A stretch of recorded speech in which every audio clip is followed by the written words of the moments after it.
आप लोगों ने भाग 1 पढ़ा, ठीक है। भाग में इसलिए रिवाइज करते चल रहा हूँ आप लोगों को कि एटलीस्ट उससे ये भी रहेगा कि लास्ट में जब आपको सभी भाग को पढ़ना रहेगा तो कम से कम जितना पढ़ चुके हैं उतना तो आपको एग्जैक्ट पता रहेगा कि क्या है ना, तो उसमें से अपने आप वो गायब हो जाएगा। तो भाग 1 क्या था? भारत के राज्य क्षेत्र के बारे में था, ठीक है। इसके अलावा भाग 2 में हम लोगों ने क्या देखा था? नागरिकता को देखा था। भाग 3 में आपने क्या देखा? मौलिक अधिकार को देखा था। भाग 5 में आपने पूरा संघीय व्यवस्था और भाग 6 में आप लोगों ने प्रांतीय व्यवस्था को देखा था। इस क्रम में एक आप लोग का और बच रहा है, भाग 4, ठीक है। तो आज हम लोग बात करने चल रहे हैं भाग 4 को लेकर के। भाग 4, ठीक है। जब हम भाग 4 की बात करते हैं तो ये क्या है? भाग 4 को हम कहते हैं नीति निदेशक तत्व। नीति निदेशक तत्व, ठीक है।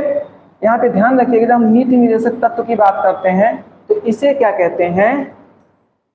डीपीएसटी, शॉर्ट में बोलते रहते हैं। क्यों? क्योंकि यहां पर क्या है इसका full form? DP for directive principles of state policy, ठीक है।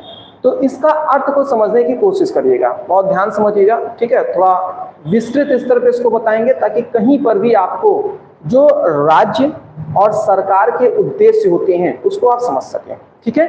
देखिए, जब हमारा संविधान है, पहले समझ लेते हैं कि ये है क्या। अगर हम कहें डीपीएसपी या नीति निदेशक तत्व क्या है, तो डीपीएसपी या नीति निदेशक तत्व वास्तव में संविधान के भाग 4 में आर्टिकल 36 से लेकर 51 तक जो भी बात कहे गए हैं, ये क्या है? राज्य को दिए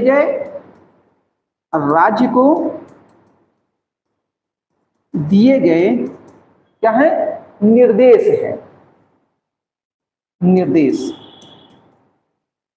राज्य का तात्पर्य यहां पर किससे है? पूरे सरकार और उसकी व्यवस्थाओं से। राज्य को दिए गए निर्देश है, लेकिन कैसे निर्देश है? यहां पर ध्यान रखिएगा, ये सकारात्मक निर्देश है। राज्य को दिए गए कुछ सकारात्मक निर्देश हैं जिसके उद्देश्यों के साथ क्या किया जा सके? एक कल्याणकारी राज्य की स्थापना की जा सके। स्थापना की जा सके, ठीक है। अब बात को ध्यान समझिएगा, यहां पर 3-4 नए शब्द आ रहे हैं। यहां पर एक तो आप देख रहे हैं कि कह रहा है कि सकारात्मक निर्देश है, दूसरा कह रहा है कल्याणकारी राज्य का निर्माण करना है। सकारात्मक उद्देश्य और कल्याणकारी राज्य का निर्माण करना है, ठीक है। थोड़ा पीछे से अगर चले तो मैंने आपको बताया था कि संविधान सभा में क्या हुआ था? संविधान सभा में 2 प्रकार के मौलिक अधिकारों की बात कही गई।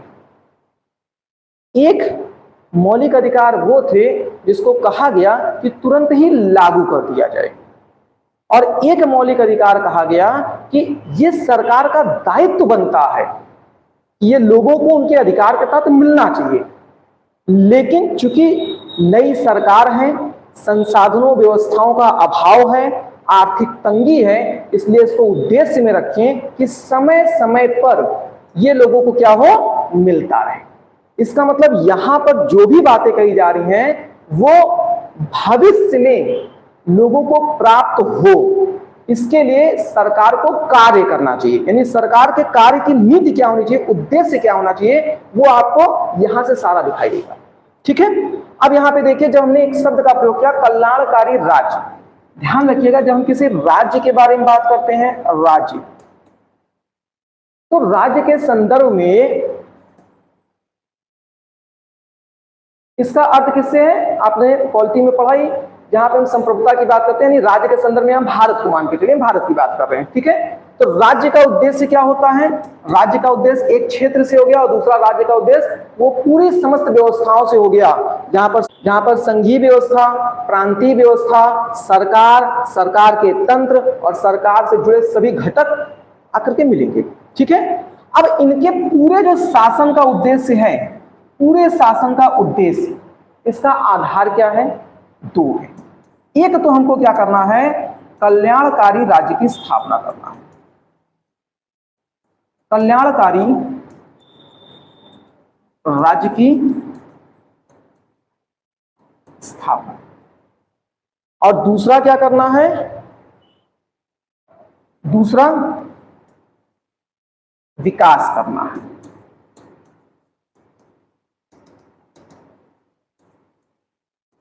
कल्पना करके देखिए, कल्याणकारी राज्य जब आप कर रहे हैं तो कल्याणकारी राज्य और विकास दोनों चीज को लेके चलेंगे। कल्याणकारी राज्य का तात्पर्य क्या होता है समझिए, यहां पर सरकार के जो भी क्या होंगे, कार्य होंगे, सरकार के जो भी कार्य होंगे वो सार्वजनिक हित में होना चाहिए, सार्वजनिक हित में होना चाहिए, और विशेष तौर पर वंचित वर्ग के लिए, वंचित वर्ग के लिए।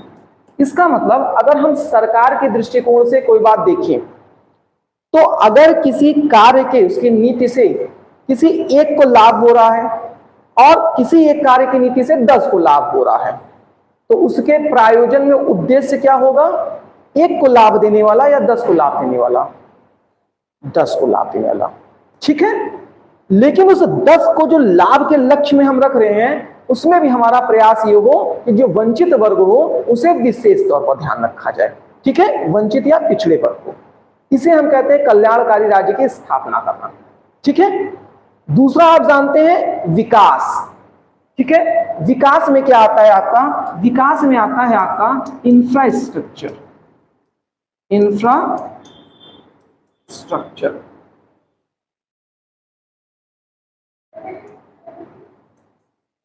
अब देखिए, इंफ्रास्ट्रक्चर का तात्पर्य आप क्या समझते हैं? अगर हम कहीं पर भी उसके विकास में या इंफ्रास्ट्रक्चर की बात करते हैं तो इंफ्रास्ट्रक्चर से आप क्या समझते हैं? सबसे पहले हमको क्या मिलना चाहिए? सबसे पहले हमको सड़क मिलना चाहिए, बिजली मिलना चाहिए, पानी मिलना चाहिए। और भारत जैसे देश की ये विडंबना है कि हम 1947 में भी कहते थे कि विकास का अर्थ हमारा क्या है? सड़क, बिजली और पानी। आज भी विकास के एक पैमाने के रूप में हम किसकी चर्चा करते हैं? सड़क, बिजली और पानी, क्योंकि अब तो चीजें बहुत आगे निकल गई हैं, है ना। तो अब आप देखिए, सड़क, बिजली और पानी के उद्देश्य से अगर आप बात को समझे तो एक तो ये कॉन्सेप्ट हो गया। उसके अलावा जितना ज्यादा आप अपने क्या क्या कर सकते हैं, आधुनिकता ला सकते हैं। आधुनिकता का दो रूप समझिए।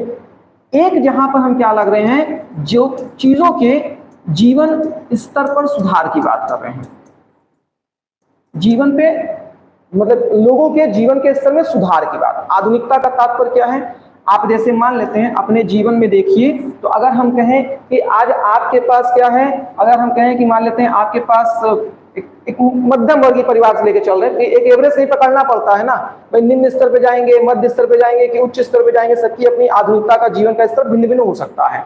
एक मध्यम स्तर पकड़ के चले, मतलब आपसे पूछे कि आपको जीवन में क्या चाहिए, आपको जीवन में क्या चाहिए, तो आप सीधी इस बात कहेंगे कि एक अच्छा सा मकान हो जाए, एक छोटी सी गाड़ी हो जाए, और हमारे इतनी अर्निंग जरूर हो जाए जहां पर हमारे लिए क्या हो कि अपने सभी सुख सुविधाओं का हम बेहतर उपयोग कर सकें, ये तो आप कहेंगे। अब एक हम घर के संदर्भ में बात करें तो हमने कह दिया कि यहां पर आपके पास क्या होना चाहिए? होम अप्लायंस होना चाहिए, होम अप्लायंस, सारे घरेलू साधन होने चाहिए। मान लेते हैं अब हम लोग बात करें कि टीवी हो, फ्रीज हो, एसी हो, कार हो, बाकी सारे इसके आसपास जुड़े हुए चीजें, तो हम कहेंगे हाँ ठीक है, जीवन स्तर में क्या है, हमारे काफी बदलाव आया, बेहतर है, ठीक है। दूसरे स्तर पे अगर हम क्या कहें, क्योंकि ये जो जीवन के स्तर के सुधार की बात कर रहे हैं, ये कहां पर जा रहा है? हमारे व्यक्तिगत स्तर पे जा रहा है, हमको क्या चाहिए था। दूसरे स्तर पर क्या कर सकते हैं हम तकनीक की बात कर सकते हैं। तकनीक की बात करेंगे और प्रौद्योगिकी की बात करेंगे, क्योंकि आज के समय में दुनिया का कोई भी राष्ट्र जो तकनीकी और प्रौद्योगिकी में पीछे है वो कभी भी क्या है, विकास की अवधारणा को नहीं कर सकता है। बात समझ आ रहा है? ठीक है, इसका मतलब अगर हम कहें कि हमको ये विकास चाहिए तो हमको क्या करना पड़ेगा, हमको इन सारी चीजों पे ध्यान रखना पड़ेगा। और सरकार के पास भी क्या होता है, हमेशा ये कसमकस होती है, क्योंकि उसके पास क्या है, दोनों प्रकार की नीति को लेकर चलना है, उसको विकास भी करना है और उसको लोगों का जन कल्याण भी करना है। अब जन कल्याण का जो सीमित अर्थ है या बड़े पैमाने पे हम कहें तो आप कहेंगे वंचित वर्ग, वंचित वर्ग। अब हमारे यहाँ क्या है, वंचित वर्ग का तात्पर्य क्या है, गरीब से है। इसको कार से नहीं मतलब है, इसको एसी से नहीं मतलब है, इसको मतलब किससे है, इसको मतलब है अपने 2 वक्त की रोटी से। इसको अपने इस आय से नहीं मतलब है कि हम जीवन की सभी अपनी सुख सुविधाओं को प्राप्त कर सकें। इसको किससे मतलब है, इसको मतलब है कि उसकी आय इतनी हो कि अपने जीवन की बुनियादी चीजों को प्राप्त कर सके। अगर दिन भर में वो 500 रुपए भी नहीं कमा पा रहा है तो अपने बच्चे के लिए दूध, खिलौने, किताब और घर के सदस्यों के लिए खाना और उनकी दवा तक की व्यवस्था नहीं कर पाएगा। नहीं हम एसी, बंगला, कार और जो है अलग अलग चीजों की मांग कर रहे हैं। तो सरकार के दायित्व में क्या होता है, एक ये बहुत बड़ी उसकी जिम्मेदारी होती है। ठीक है, असमया इसी उद्देश्य से पूरा क्या होता है, मतलब पूरा शासन व्यवस्था इसी उद्देश्य से चलता है। ठीक है, अब देखिए 2 चीजें होती हैं। थोड़ा सा क्यों डरा रहे हो भाई, थोड़ा सा हम लोग क्या करें, एक राजनीतिक विश्लेषण से चलिए, थोड़ा सा भारत के अगर हम लोग दृष्टिकोण से समझें और थोड़ा सा राजनीतिक विश्लेषण करिए आप, तो भारत की राजनीति में या भारत की जो संरचना है उसमें सबसे बड़ी समस्या क्या है, सबसे बड़ी समस्या क्या है भारत की? देखिए जो राज्य या हम कहें सरकार है, ये सरकार जो है ना हमेशा क्या है, कंफ्यूज है।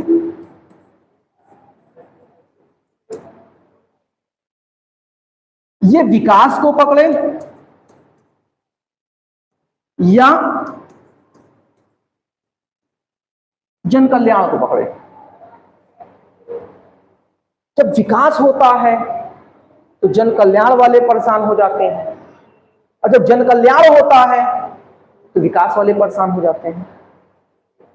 तो डीपीएसपी आपको हमेशा यही बताएगा, डीपीएसपी ये हमेशा आपको यही बताएगा कि आप 3 चीज पे विशेष ध्यान रखिएगा। ठीक, और इसी के तहत आप पूरे सरकार की योजनाओं का मूल्यांकन कर सकते हैं। वो बात अलग है कि हम लोग के मूल्यांकन करने के पीछे मतलब इतना समय नहीं होता, इतना अंदर से हम लोग को ज्ञान नहीं होता, तो हम लोग क्या करते हैं, थोड़ी बहुत सुनी सुनाई बातें जो जैसे जहां पर प्रस्तुत कर दी जाती हैं उसी को हम लोग क्या करते हैं, एक सूत्री बना लेते हैं। ठीक है, जैसे देखिए हमारे जन कल्याण के पीछे क्या है,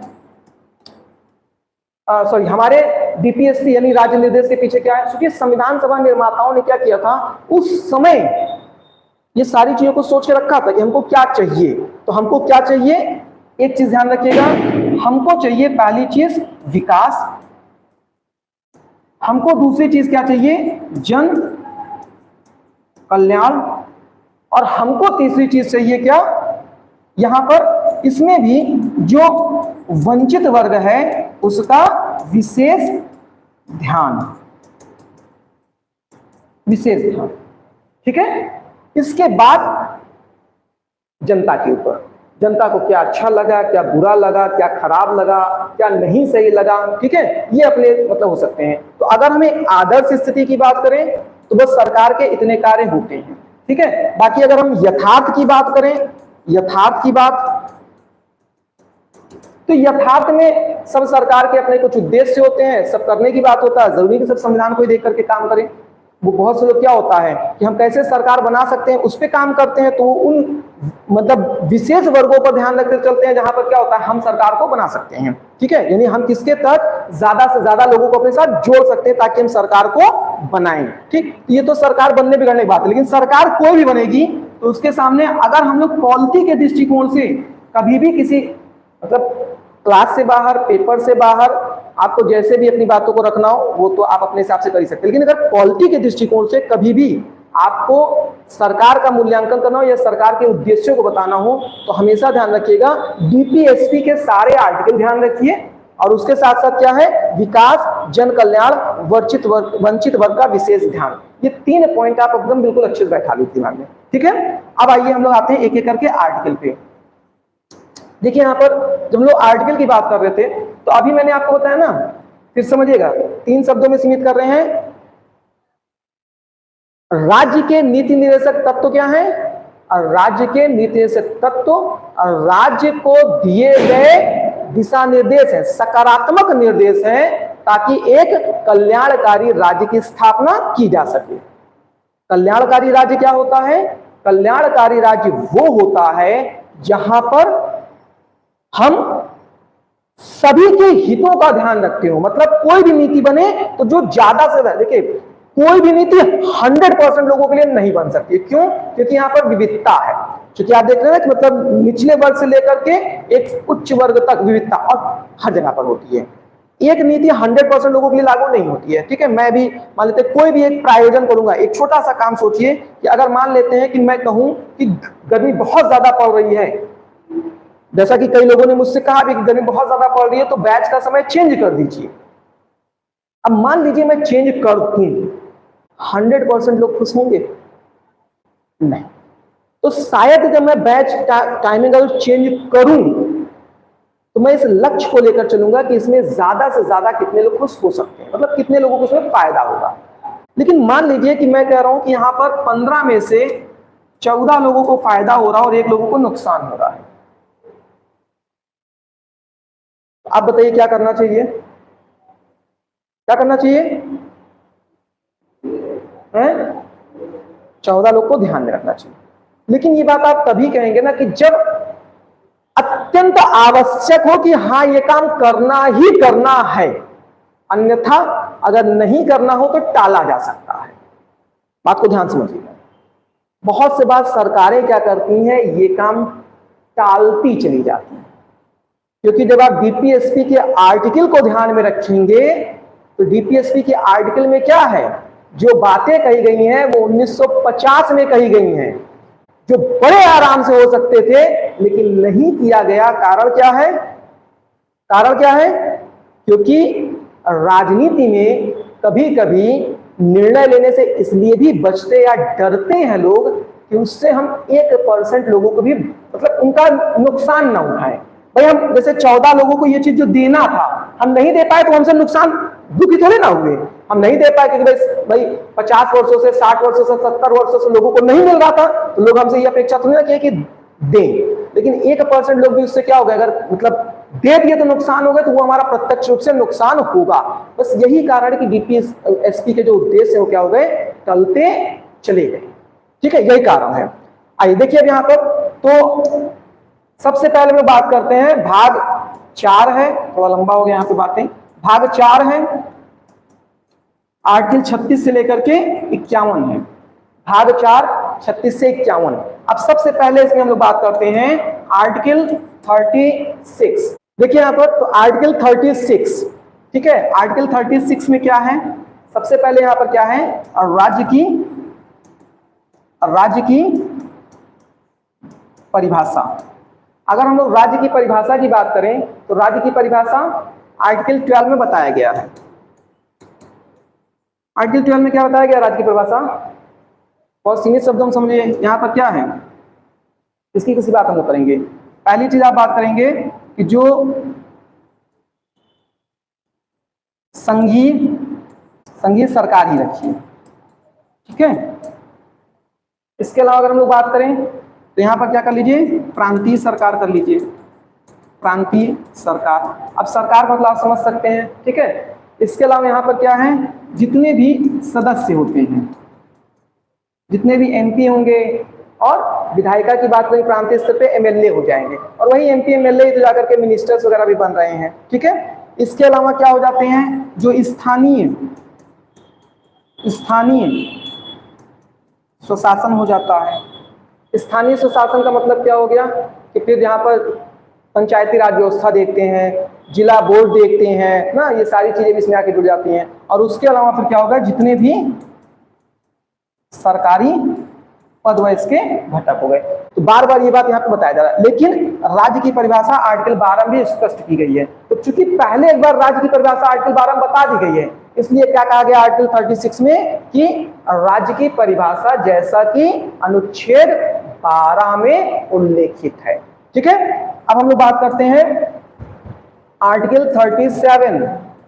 आर्टिकल 37 क्या है, तो मुझे ही बताना है क्या है। सबसे पहला काम क्या बताया गया, मैंने आपको क्या बताया कि दो प्रकार के अधिकारों की बात की गई। एक मौलिक अधिकार, पढ़ करके आ रहे हैं आप लोग।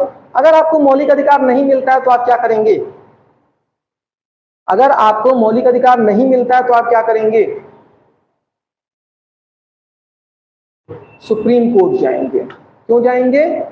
क्योंकि वहां से आपके मौलिक अधिकारों के संरक्षण का प्रावधान, यानी मौलिक अधिकार आपका यहाँ पर जन्मसिद्ध अधिकार हो गया है। हम भारत में जन्मे हैं, हमको ये अधिकार चाहिए, जन्मसिद्ध अधिकार हो गया है। ठीक है, लेकिन वहीं पर क्या है, जो आपके यहाँ पर सारे अधिकारों की बात की जाए, क्योंकि यहाँ पर भी नागरिकों के लिए सुविधाएं, विशेषताएं, विकास, उनके कल्याण तक की बातें हैं, ये भी उनका अधिकार है। लेकिन यदि ये अधिकार आपको नहीं मिलता है तो आप न्यायालय में चुनौती नहीं दे सकते हैं। तो सबसे पहला पॉइंट तो यहां पर यही स्पष्ट कर दिया गया कि ये न्यायालय में अप्रवर्तनीय है। ये न्यायालय में अप्रवर्तनीय है। बात समझ में आया? ठीक है, अब यहां पर मतलब कि सबसे पहले यहां पर सारी बात करने से पहले कह दिया गया कि मिला तो ठीक ठीक, नहीं मिला तो ये उम्मीद मत लगाइएगा कि न्यायालय में इसको वाद योग्य कर सकते हैं। ठीक है, इसके बाद हम लोग आते हैं आर्टिकल 38। आर्टिकल 38 में दो पॉइंट हो जा रहे हैं आपके यहाँ पर, पहले एक एक करके चर्चा कर लेते हैं। ये क्या कहता है 38 क्लॉज 1 क्या कहता है? हमको क्या करना है, हमको सबसे पहला काम, हमको मतलब नहीं, मतलब राज्य को, क्योंकि राज्य के लिए दिशा निर्देश है। ठीक है, तो हम लोग अपने आप को राज्य मान के चले, तो हमको क्या करना है,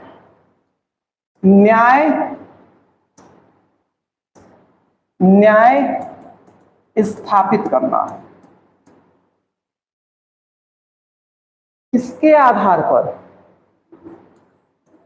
तीन आधार पे, सामाजिक, आर्थिक व राजनीतिक। सामाजिक, आर्थिक व राजनीतिक, ये न्याय स्थापित करना है। ठीक है, मतलब आपसे जब पूछा जाएगा कि भारत में न्याय का आधार कितना है या क्या है, तो ध्यान रखिएगा भारत में न्याय का आधार 3 है। हमको सामाजिक न्याय चाहिए, हमको आर्थिक न्याय चाहिए और हमको राजनीतिक न्याय चाहिए। और कहीं ना कहीं जब ये न्याय की बात होती है ना, तो ये समानता के सिद्धांत के तहत जाता है। सबको क्या है, समान लाना है। जब न्याय का मतलब क्या हो गया, जो वंचित वर्ग है, पिछड़ा वर्ग है, उसको हमको क्या करना है, आगे बढ़ाना है, उसी को हम न्याय कह रहे हैं। सकारात्मक विभेद यहाँ पर कर रहा है। ठीक है, अब 38 क्लॉज 2 में क्या है, 38 क्लॉज 2 यहां पर देखिए इसी चीज को थोड़ा सा और व्याख्या कर दिया गया, और व्याख्या के तहत क्या कहा जा रहा है, कहा जा रहा है कि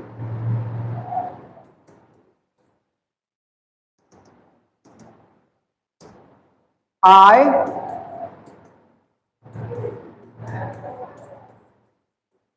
प्रतिष्ठा, आय, प्रतिष्ठा, अवसर व सुविधा, ठीक है, के आधार पर क्या चाहिए, आय, प्रतिष्ठा, सुविधा व अवसर की समानता। मतलब प्रत्येक नागरिक के लिए क्या है, कमाने की सबके लिए क्या होनी चाहिए, स्वतंत्रता होनी चाहिए। ठीक है, दूसरी बात क्या होना चाहिए, अच्छा एक चीज और ध्यान रखिएगा, जैसे हम लोग जब कमाने की स्वतंत्रता की बात करते हैं, ठीक है, देखिए वर्तमान में एक चीज समझिएगा, वर्तमान में जो भारत को एक राष्ट्र बनाने की कोशिश किया जा रहा है, वर्तमान में भारत को एक औद्योगिक राष्ट्र बनाने की कोशिश किया जा रहा है। औद्योगिक राष्ट्र, औद्योगिक राष्ट्र का मतलब क्या है, जहां पर हर कोई उत्पादन करे, हर कोई उत्पादन करे। अब इसमें क्या होगा, अगर मान लेते किसी को औद्योगिक राष्ट्र बनाने के, देखिए एक बहुत छोटी सी बात है कि जब भी हम लोग कहीं पर क्या करते हैं, दो स्तर पे बात होगी। अगर हम लोग कहीं पर नौकरी करते हैं और कहीं पर हम लोग क्या करते हैं, व्यापार करते हैं,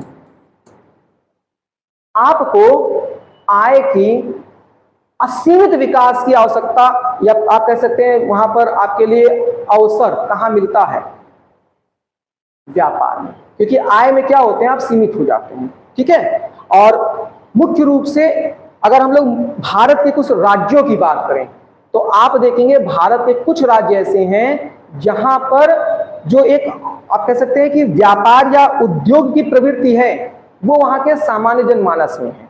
जैसे कि महाराष्ट्र में जब हम लोग जाएंगे वहां पर देखेंगे तो वहां पर कोई मतलब नौकरी वोकरी के लिए इतना परेशान नहीं रहता है। वहां पर सभी को क्या होता है, अपनी कहीं ना कहीं सेटअप करना होता है इंडस्ट्री। इसीलिए वो क्या है, भारत का कैसा मतलब स्टेट है, भारत का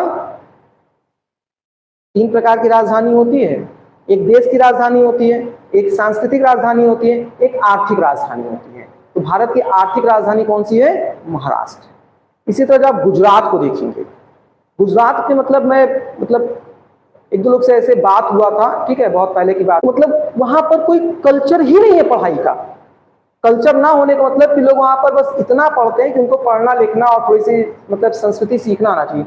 बाकी जो हम लोग मतलब एक जो परंपरागत वैश्य वर्ग की प्रथा देखे ना कि एक पीढ़ी से दूसरे, दूसरे से तीसरे, तीसरे से चौथे में क्या होता है, लोग व्यापार करते हैं, वैसे वहां पर क्या है, सबका अपना कुछ ना कुछ व्यापार है। और वो कैसा व्यापार है, वो खानदानी व्यापार है, मतलब 2, 3, 4 पीढ़ी से पहले से चल रहा है। ठीक है, तो वो कुछ ऐसे राज्य हैं भारत में जहां पर ये चीजें आपको देखने को मिलेगा। ठीक, लेकिन उत्तर प्रदेश और बिहार ये क्या है, ज्ञान का केंद्र रहा है। ये भी बात सही है कि उत्तर प्रदेश और बिहार क्या है, ये ज्ञान का केंद्र रहा है। और ज्ञान हमेशा कहां से आता है, आपको एक बड़े स्तर पर शिक्षा प्राप्त करने से। ठीक है, तो एक ये भी कारण है कि यहाँ पे बहुत बड़ा वर्ग ऐसा है जो परंपरागत रूप से क्या कर रहा है, वो पढ़ाई कर रहा है, शिक्षित हो रहा है, नौकरी तलाश रहा है। और जैसे गुजरात में की परंपरा बन गई कि हर किसी व्यापार करना है, वैसे हम लोग के क्षेत्रों में एक परंपरा बनी कि हर किसी को नौकरी करना है। ठीक है, तो हमको नौकरी के लिए भी तो अवसर की समानता होनी चाहिए, जो कि आपने देखा कि आपको आरक्षण के तहत जो है बहुत सी जगहों पर जो पिछड़ा वर्ग है उसको भी आगे लाकर रखने का प्रयास किया जाता है। ठीक है, तो 2 चीज ध्यान रखिएगा। आर्टिकल 38 इसमें सबसे पहले न्याय की स्थापना की बात हो रही है, सामाजिक, आर्थिक और राजनीतिक आधार पर। और फिर उसी का एक उदाहरण ही तो हुआ।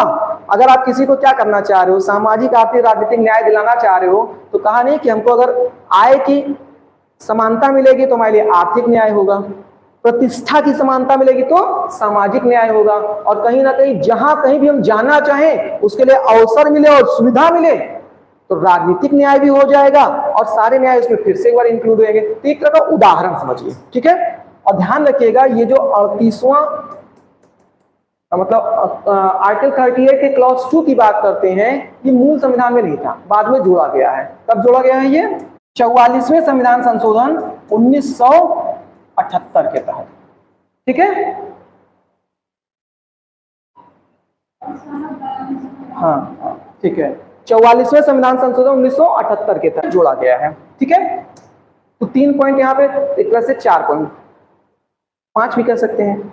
36 राज्य की परिभाषा आर्टिकल 12 के तहत।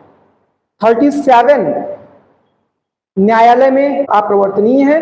38 में 2 पॉइंट, पहला सामाजिक, आर्थिक और राजनीतिक न्याय। ठीक है, और 38 2 में क्या है, 38 क्लॉज 2 यहाँ पर पहले आय, फिर प्रतिष्ठा, अवसर और सुविधा, या सुविधा और अवसर, आगे पीछे कुछ कर सकते हैं। ठीक है, इसकी जो है समानता प्राप्त होनी चाहिए। ठीक, अब एक पॉइंट और क्या आ गया यहाँ पर कि 44वें संविधान संशोधन के तहत क्या किया गया, इसको ला करके जोड़ा गया है। ठीक है, अब हम लोग बात कर लेते हैं 39 की।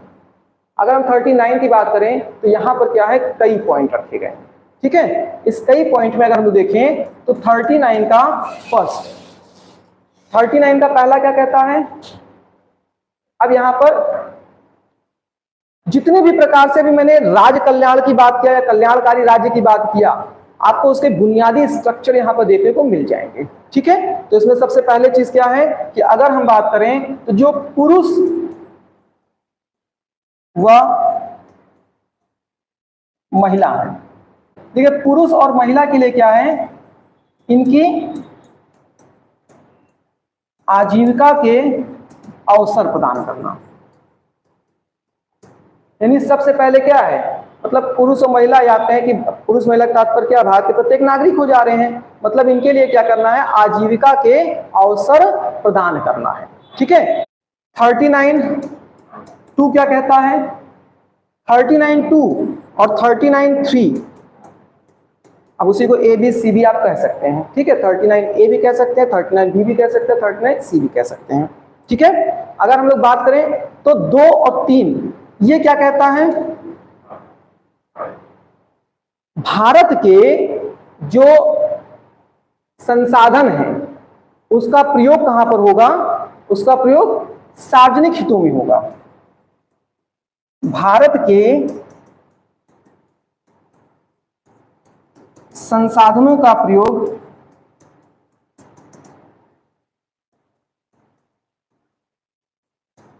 सार्वजनिक हित में। इसलिए मैंने पीछे से आपको थोड़ी डिटेल में बातें बता दिया कि राज्य के लिए वास्तव में उसके कार्य होते क्या हैं।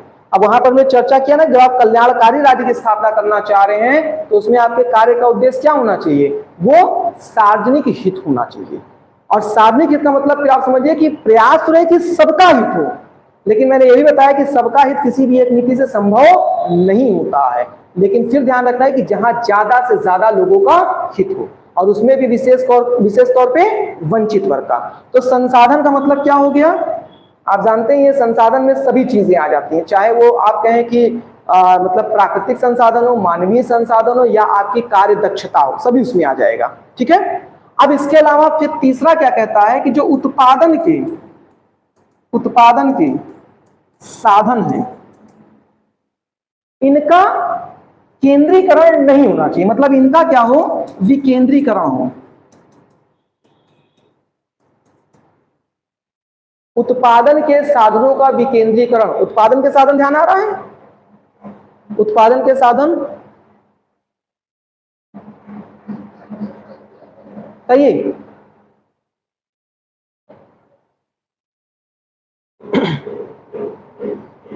कहीं उत्पादन के साधन पढ़ा था, कभी पढ़ा था, कहां पढ़ा था,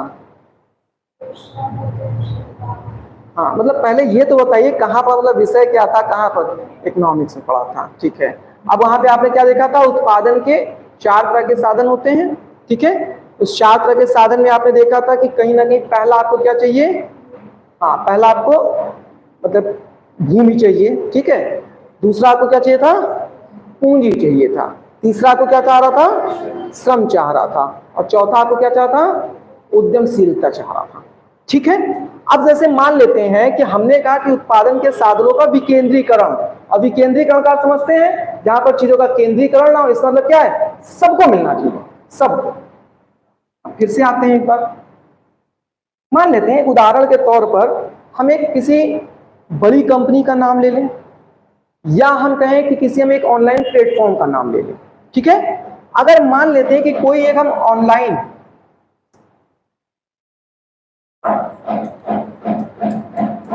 प्लेटफॉर्म ले रहे हैं, और या हम कहें एक कोई बड़ी कंपनी ले रहे हैं। बड़ी कंपनी का मतलब क्या है, फिर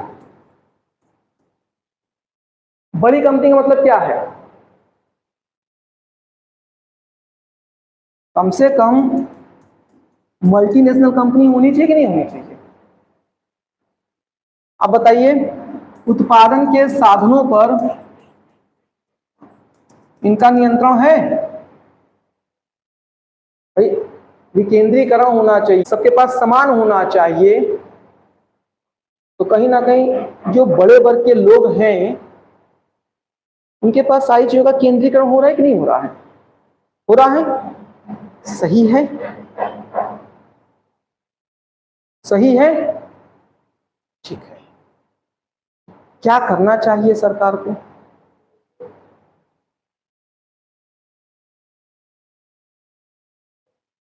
लगभग सभी लोग मेंस वाली क्लास कर ही रहे थे, तो क्या सरकार को रसिया हो जाना चाहिए कि उनके समस्त संसाधनों को पहले अपने पास कब्जे में कर ले, और उसके बाद फिर क्या करें कि हम सब में समान बांट देंगे, करना चाहिए। तो सरकार क्या करे, आप बताइए, सोचिए।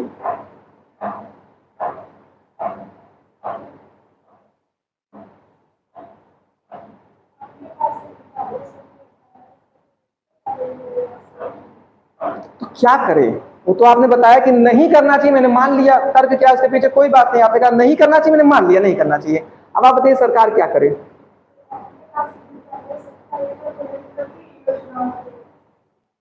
यहां पर फिलहाल अभी इन लोग की बात हो रही है, योजनाओं तो मान लेते पीछे हम लोग कह ही रहे हैं, ठीक है।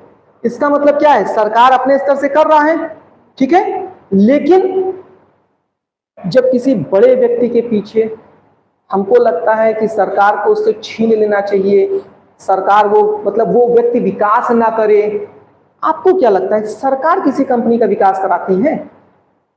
अगर सरकार किसी कंपनी का विकास कराती तो सरकार खुद किसी औद्योगिक घराने की होती, क्योंकि सबको पता है कि हम मंत्री एक बार के हैं, मुख्यमंत्री एक बार के हैं, प्रधानमंत्री एक बार के हैं, और देख रहे कितनी किरकिरी होती है। मतलब मैं तो सोचता हूँ कि मतलब किस स्तर का इन लोगों का जीवन होता होगा, सोचिए। प्रधानमंत्री की मतलब क्या हैसियत होती है, उसको कभी कल्पना कर पाते हैं कि प्रधानमंत्री कौन शख्स होता है? हम लोग अपने आसपास जब एक सांसद, विधायक या किसी बड़े उद्योगपति को देखते हैं, हम लोग सोचते हैं कि उनकी लाइफ स्टाइल क्या होती है, उनके पास क्या, मतलब सोचिए सीमित क्षेत्र का व्यक्ति, एक प्रधानमंत्री, राष्ट्रपति जैसा व्यक्ति अगर होता होगा, सोचिए उसके 5 साल किस तरह के रहते होंगे। मतलब आप उनकी अब हैसियत समझिए, औकात समझिए, पावर समझिए, शक्ति समझिए, जो कुछ भी समझ लीजिए। सोचिए तो अपने पद से जाता होगा तो उसको कैसा लगता होगा, एकदम आम आदमी हो गया कि नहीं हो गया। इसी तरह से चलिए हम कहते हैं प्रधानमंत्री, तो फिर प्रधानमंत्री बनने की रेस में लग सकता है कि कहीं ना कहीं प्रमुख पार्टियों के होते हैं, तो उनकी तो राजनीति चली रही है, छोटे छोटे विधायक और सांसद होते हैं, एक बार गए तो बहुत से लोग मतलब चले ही जाते हैं, करियर ही खत्म हो जाता है। तो क्या वो अपना उद्योग घराना नहीं तैयार कर सकते हैं? भाई उद्योग घराना मल्टीनेशनल लेवल का करने के लिए उसने पीछे अपने 2-3 पीढ़ी से मेहनत किया है, काम किया है। अब सबसे बड़ी समस्या क्या है कि जब हम कहते हैं कि ये संसाधन का केंद्रीकरण है, तो भारत एक ऐसी जो है मतलब आप कह सकते हैं राज्य शासन की व्यवस्था में उलझा है जहां पर उसका छीन नहीं सकता है, क्योंकि छीनेगा तो रसिया हो जाएगा। और दूसरे लोगों की तरफ से क्या है, ये चीज देखते भी नहीं बनता कि वो बढ़ क्यों रहा है, क्योंकि फिर लोग क्या कहेंगे कि वो और अमीर होता जा रहा है। तो सिर्फ भारत में नहीं, पूरी दुनिया में अमीर के और अमीर होने, और अगर सरकार या व्यक्तिगत स्तर पे व्यक्ति प्रयास नहीं कर रहा है तो गरीब के और पीछे या गरीब होने के लिए कोई ऐसा मापदंड नहीं है जहां से उसको हम समानता में ला सकें। बात समझे? 2 शब्द का मैंने प्रयोग किया, सरकार का प्रयोग और व्यक्तिगत स्तर पर प्रयास, क्योंकि सरकार का उद्देश्य है वंचित वर्गों के लिए विशेष काम करना, लेकिन केवल सरकार के अगर आप सोचें कि हम कल्याण या वंचित वर्गों के उत्थान के प्रयास से हम सोचें कि हम अपनी परिस्थितियों या स्थितियों से निकल सकते हैं, तो ये भी संभव नहीं, जो बहुत व्यवहारिक बात है। अगर हम सोचें कि सरकार हमको 2 टाइम का राशन दे रही है, हमको महीने का सिलेंडर दे रही है, हमको दवाओं का पैसा दे रही है, तो हम सोचें कि हमारी स्थिति वहां से निकल जाएगी, संभव है नहीं, क्योंकि व्यक्तिगत स्तर पे आपको अपने लिए करना पड़ेगा। ठीक है, तो ध्यान रखिएगा, जब हम लोग कभी भी संसाधनों के केंद्रीकरण या विकेंद्रीकरण की बात करेंगे, इसको 2 संदर्भ में समझिएगा। अगर हम राज्य की बात करें तो राज्य कभी भी जब संसाधनों का, पहली बात तो ये सारे निर्देश किसके, राज्य को है ना, और जो हमने उदाहरण दिया वो क्या है, निजी व्यक्ति अपने संसाधनों का केंद्रीकरण किया हुआ है, तो निजी व्यक्ति संसाधनों का केंद्रीकरण कर सकता है। क्योंकि हमारे यहाँ जब हम लोग पढ़ते हैं मतलब प्रस्तावना के बारे में और उसमें एक एक शब्दों के बारे में पढ़ते हैं, तो वहां मैं समाजवाद की परिभाषा बताता हूं, तो वहां एक चीज बताता हूं कि भारत का समाजवाद की तरफ बढ़ावा देता है, लेकिन ये पूंजीवाद को रोकने की बात नहीं कहता है। ये भारत के समाजवाद की विशेषता, वहां पर मैं बताऊंगा, शुरू बताऊंगा। तो इसलिए भारत के में क्या है, जो सरकार हो गया, राज्य जिसे हम संज्ञा दे रहे हैं, ये अपने संसाधनों का प्रयोग क्या करेगा, विकेंद्रीकरण में करेगा, विकेंद्रीकरण में करेगा। ठीक है, और ध्यान रखिएगा जब अपने संसाधनों की बात करेंगे तो इसका क्या है, अपना पैसा है। ठीक ठीक है, पैसा मतलब जो टैक्स के माध्यम से, अन्य माध्यम से पैसा आ रहा है। और दूसरा क्या है, इसकी अपनी पूरी तंत्र है। तंत्र का मतलब कि पूरे जो राज्य आप देख रहे हैं सिस्टम है, इसके माध्यम से इसका प्रयास होगा कि हर लोग तक क्या हो, सारे प्रकार की सुविधाएं पहुंचे। लेकिन भारत के संदर्भ में जो निजी, या हम इसी को क्या कहेंगे, पूंजीवाद, निजी या पूंजीवाद को लेकर के जब भी कभी हम चर्चा करेंगे तो ध्यान रखिएगा, कोई भी संविधान में कहीं भी इस बात को या किसी भी न्यायालय के केस द्वारा नहीं कहा गया है कि आप उनको क्या करिए, सीमित करिए या रोकिए। और कहीं ना कहीं अगर ये चीजें होंगी तब भी आप कह सकते हैं कि भारत में क्या है, अब जो तानाशाही है वो क्या हो रहा है, बढ़ रहा है।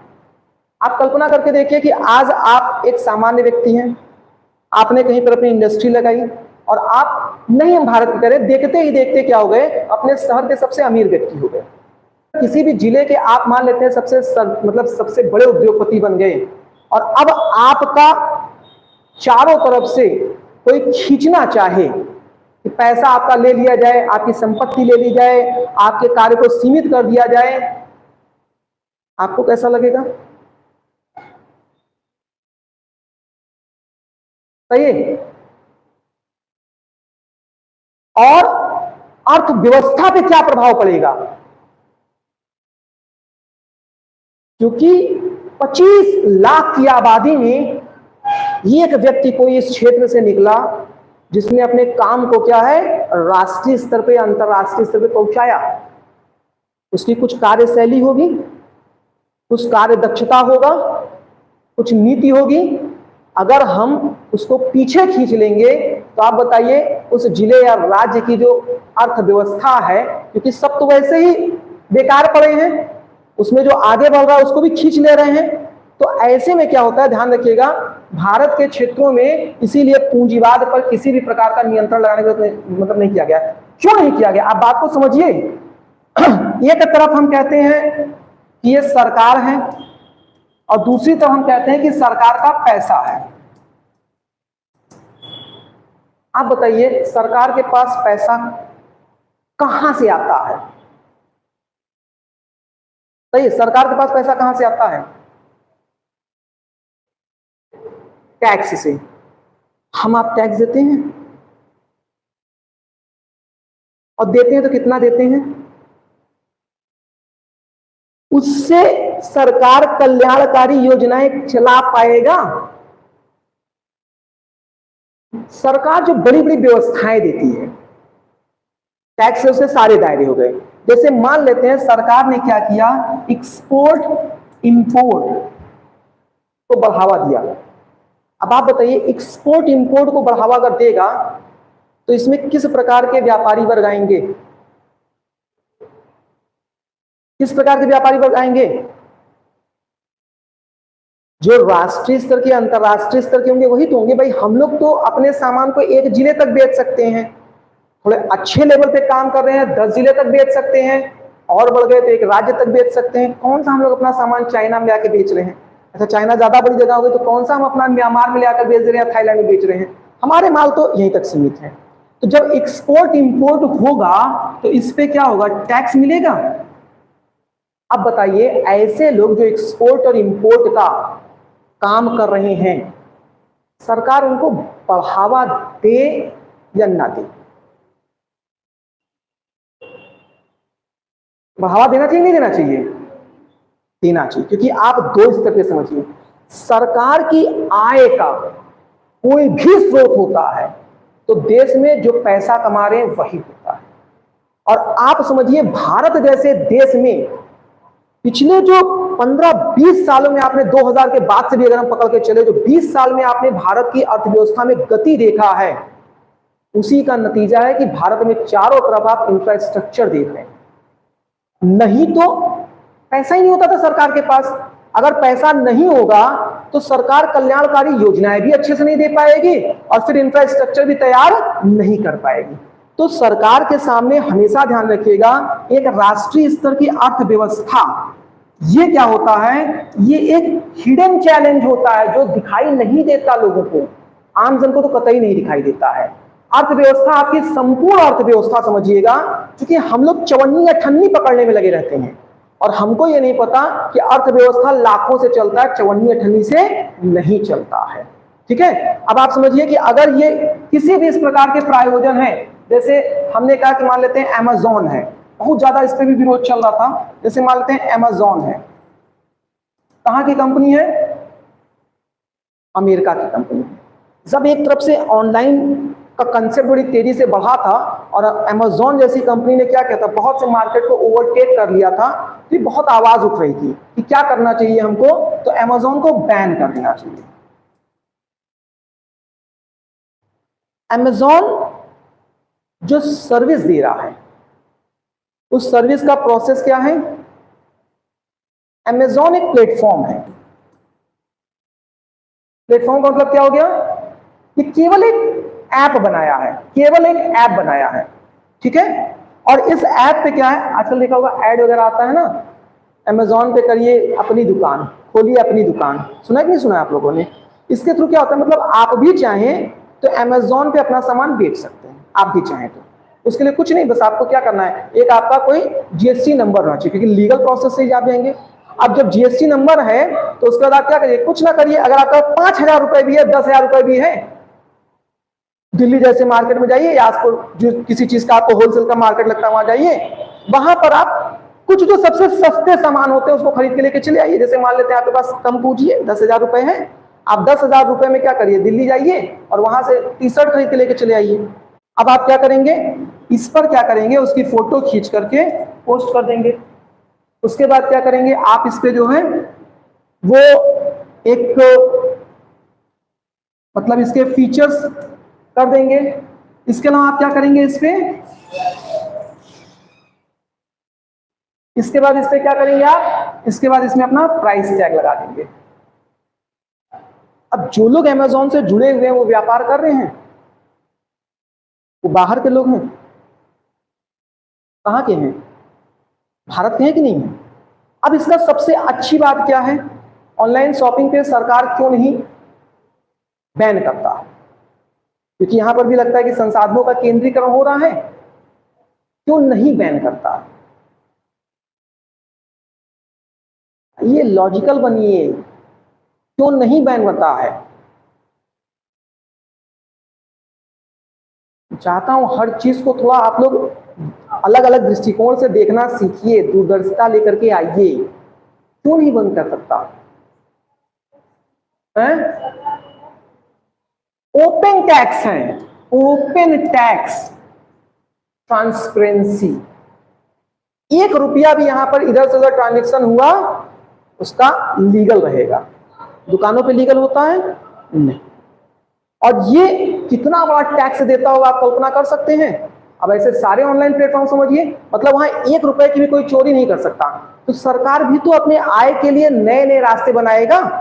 ठीक है, तो ये सारी चीज जब हम संसाधनों के केंद्रीकरण, क्योंकि ये मेंस में आपके लिए बहुत बड़ा सवाल बन सकता है, संसाधनों के केंद्रीकरण विकेंद्रीकरण को लेकर समाज की सरकार की भूमिका, समाजवादी व्यवस्था और पूंजीवादी व्यवस्था, तो हर दृष्टिकोण से आप चीजों को समझिएगा। ठीक है, पूंजीवादी, समाजवादी और प्लस सरकार को लेकर सारी चीजें।